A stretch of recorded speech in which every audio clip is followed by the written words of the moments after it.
It's the start of a new week, and we have low expectations for Craig Conroy's moves. You're Locked On Flames, your daily podcast on the Calgary Flames.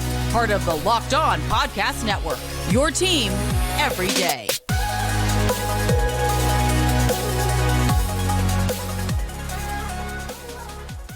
Well, hello everyone, and welcome to today's episode of Locked On Flames.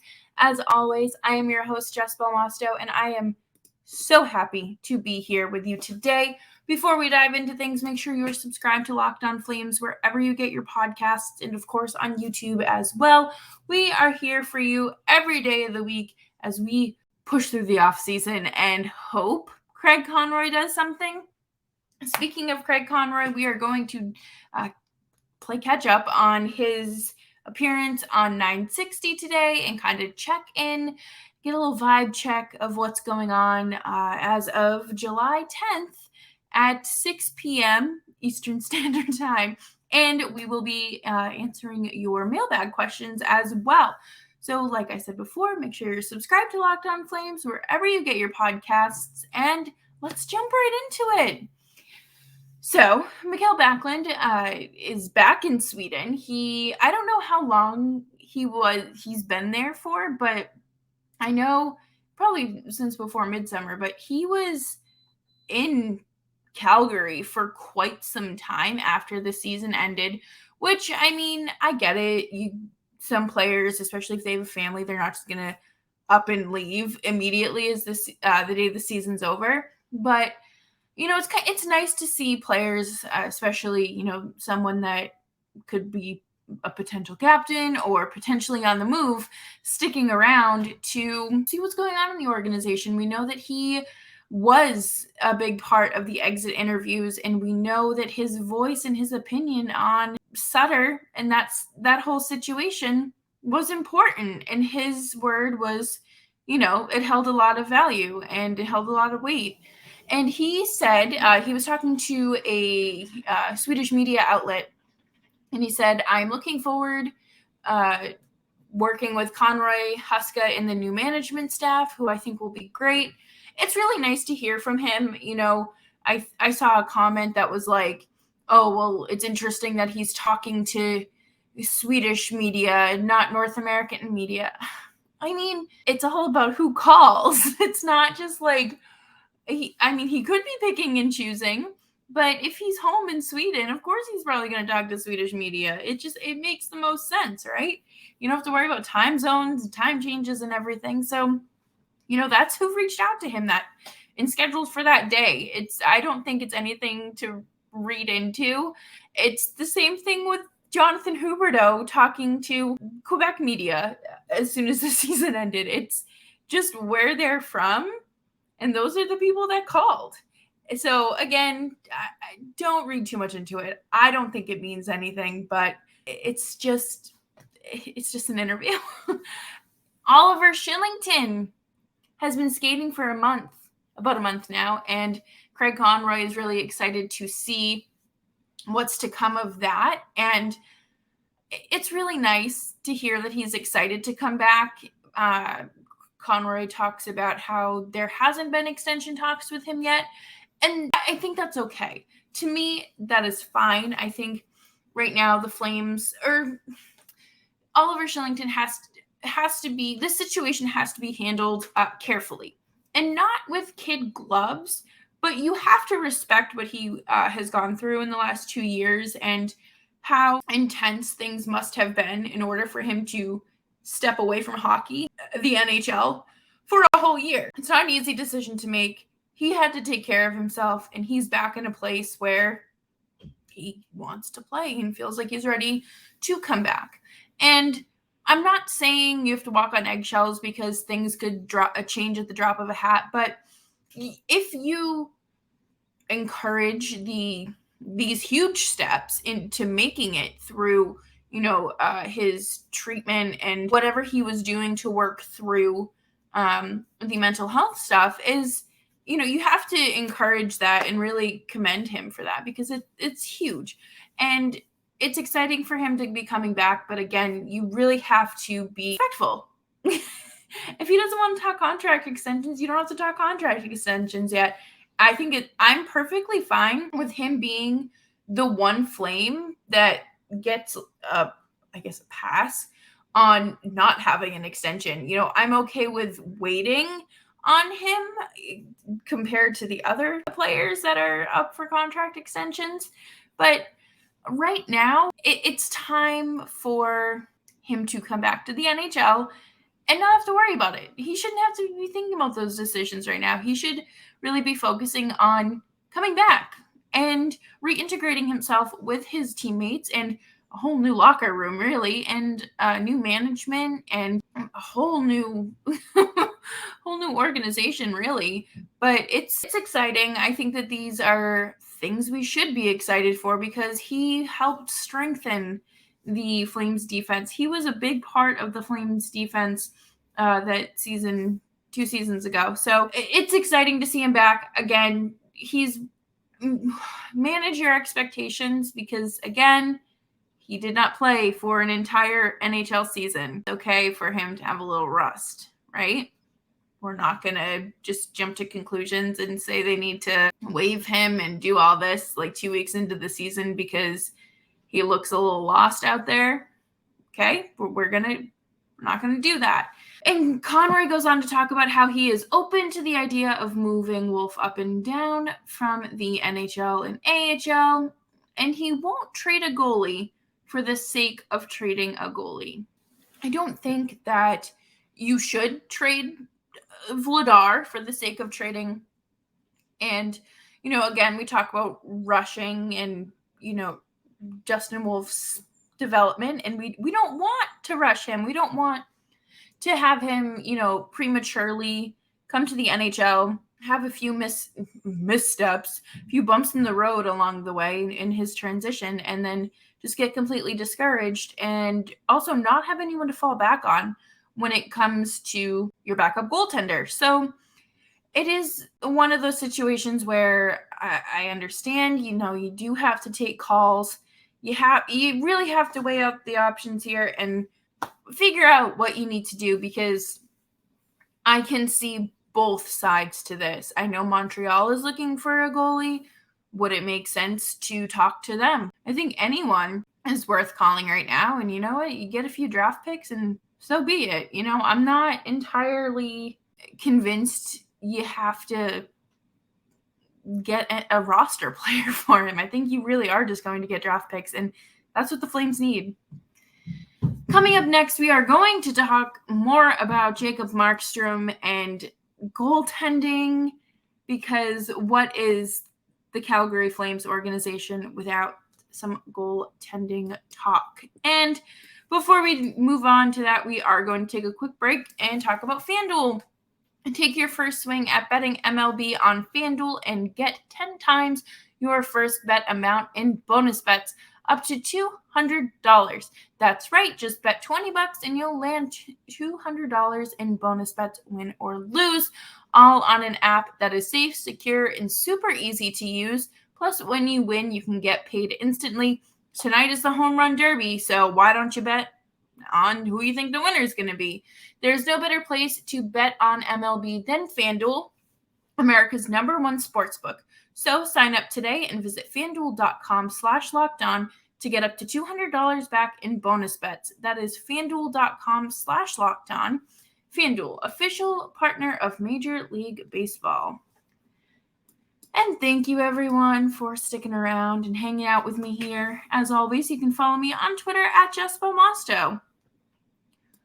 One of my biggest things moving into next season, or I guess this upcoming season, would be managing expectations, especially for the goaltenders. I think last season was incredibly discouraging with Jacob Markstrom and how he regressed from his Vezina candidacy to one of the worst goalies in the league. But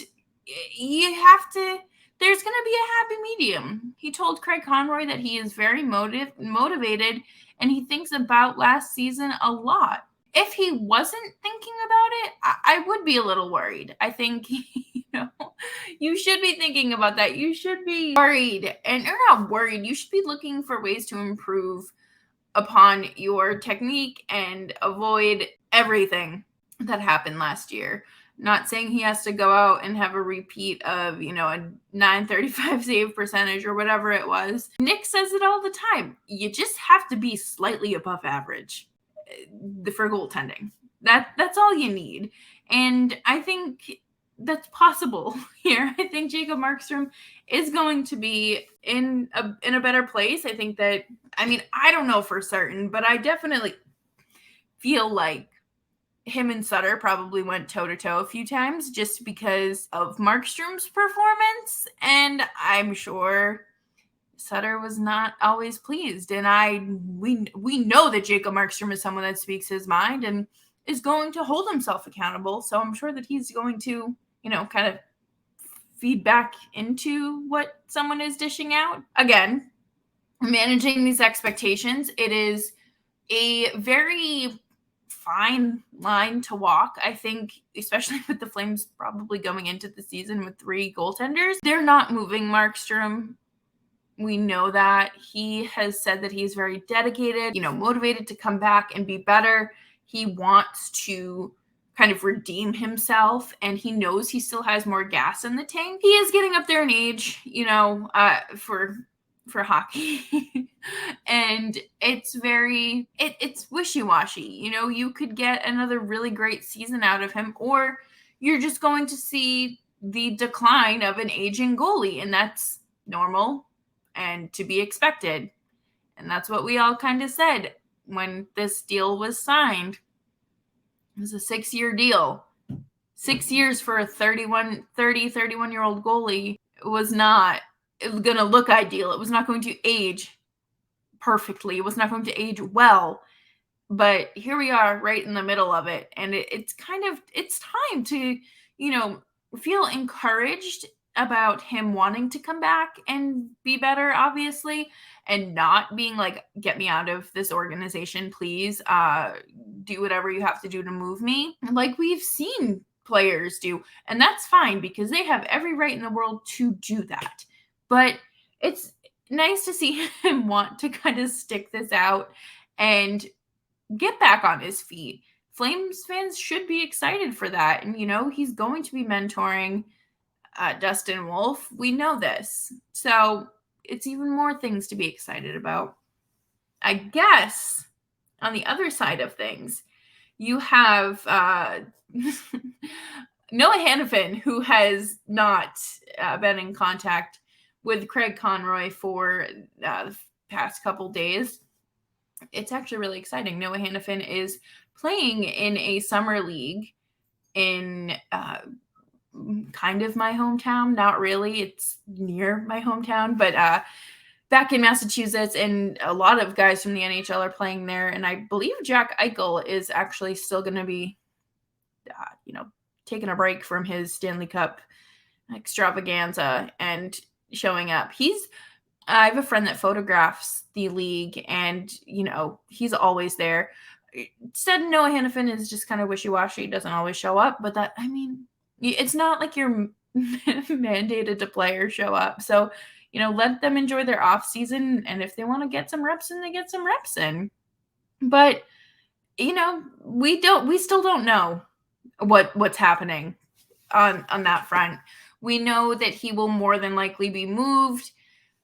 I would say, obviously, ahead of the deadline. At this point, I'm really not going to say by the start of the season, because while we still have time, it just kind of feels like the NHL is at a stalemate with trading and moving players, and that's okay. The Alex Debrincat domino fell, so that's only a matter of time for the Brett Pesce, Erik Karlsson, Noah Hanifin. It's just a matter of time, and we're going to get there eventually.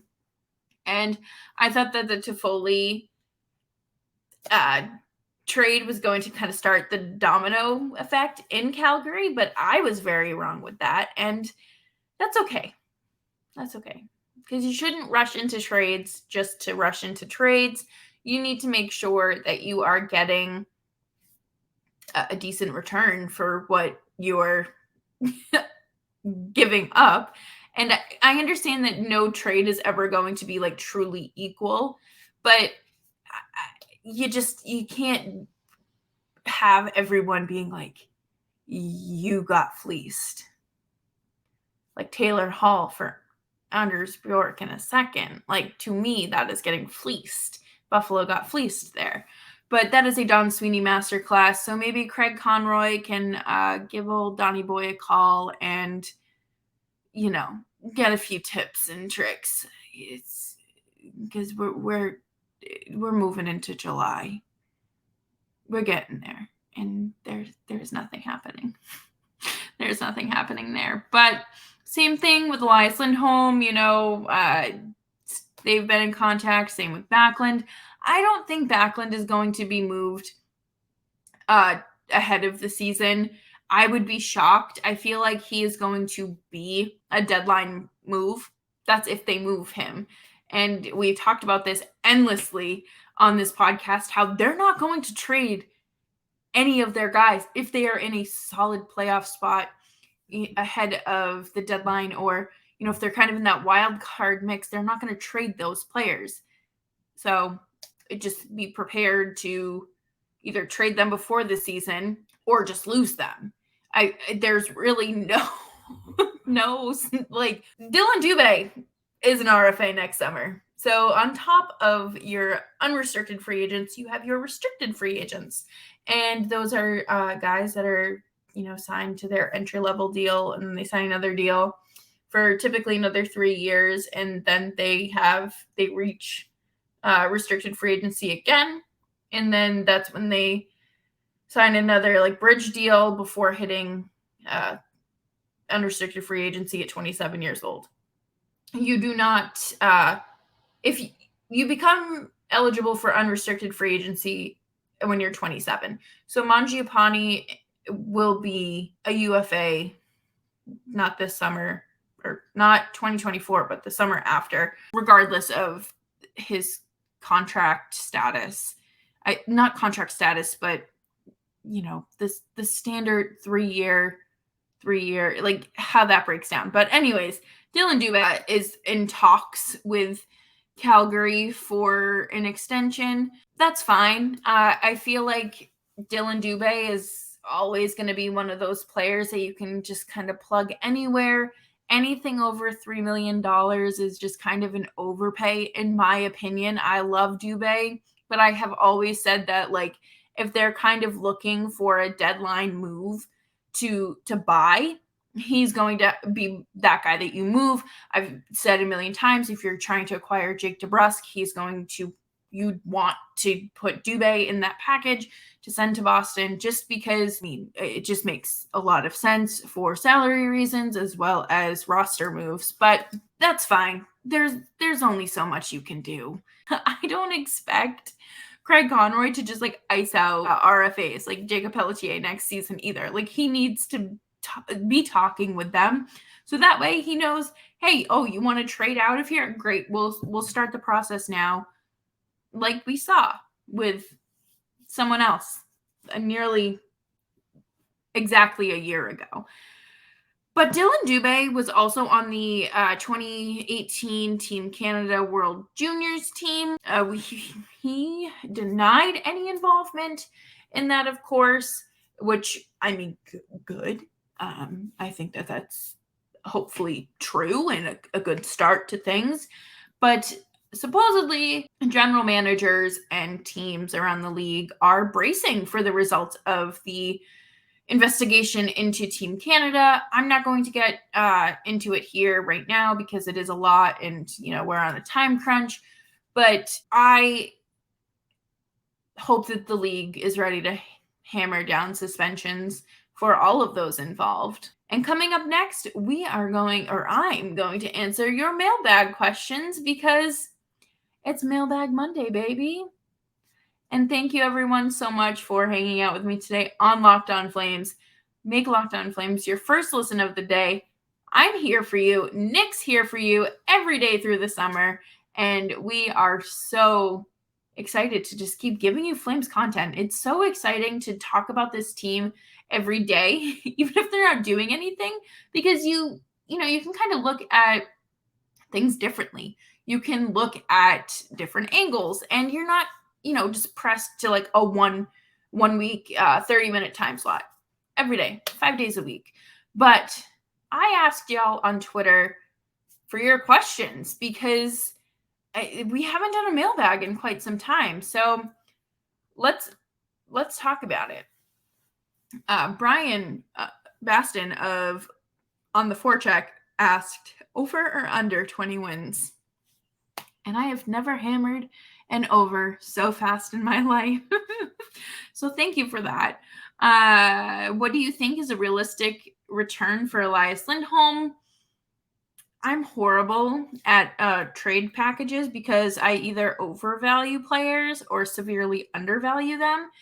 So I'm going to say, a roster player and a first, maybe 2 firsts.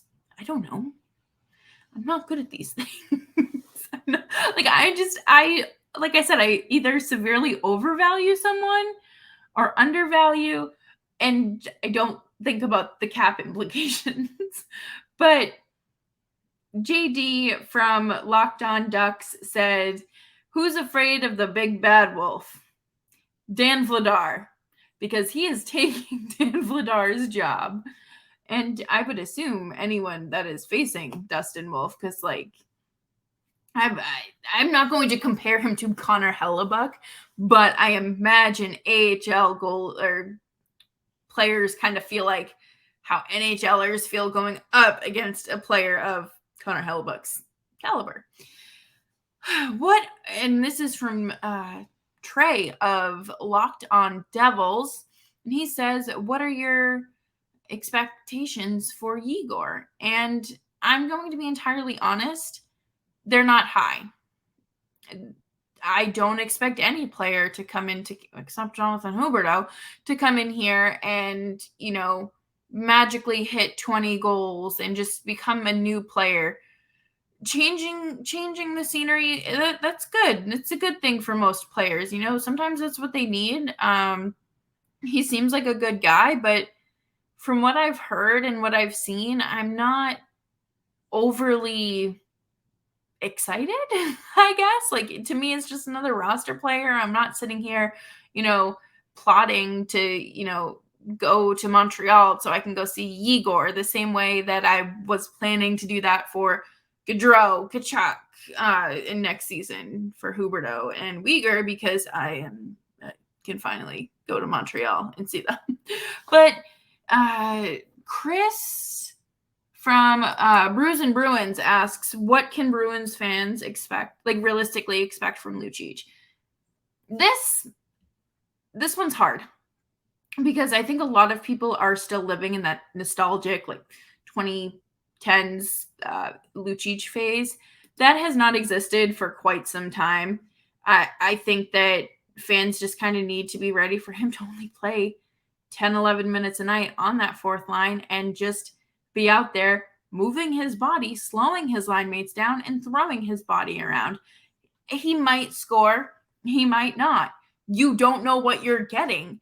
And that's okay, especially where he's just on a 1 year, $1 million contract. It's not like he was on a $6.25 million contract. So, I think people just kind of, again, managing expectations. Know what you're going to, go back and watch some tape from Calgary and not just his goal highlights. Yeah, I think that would be helpful. But Bradley Weitzel from Line Changes with Alex and Brad asked what I think a realistic return for Noah Hanifin is. Again, I don't know. I am not good at these things. I'm not a general manager. I'm someone that will write your press release for when your general manager makes those decisions, but in announcing trades. But again, I think 2 firsts, maybe a first and a second. I don't know. I can confidently say I know at least 1 first. and maybe a prospect, depending on, again, cap implications. It truly depends. But that does it for Mailbag Monday here on Locked On Flames. And thank you so much, everyone that submitted a question, that participated, and just thank you for sticking around here this offseason and supporting small creators like me that are just trying to make hockey fun for everyone. And make sure you're subscribed to Locked On Flames wherever you're getting your podcasts, and free 99 on YouTube as well. I'm here for you every single day. You can follow me on Twitter at JessBelmosto, and you can follow Nick at Nick Zararis, and the show's Twitter at LO_FlamesPod. And I will be back tomorrow, either with some news about the Flames doing something, or we're just going to analyze some opponents so far, some Pacific Division rivalries.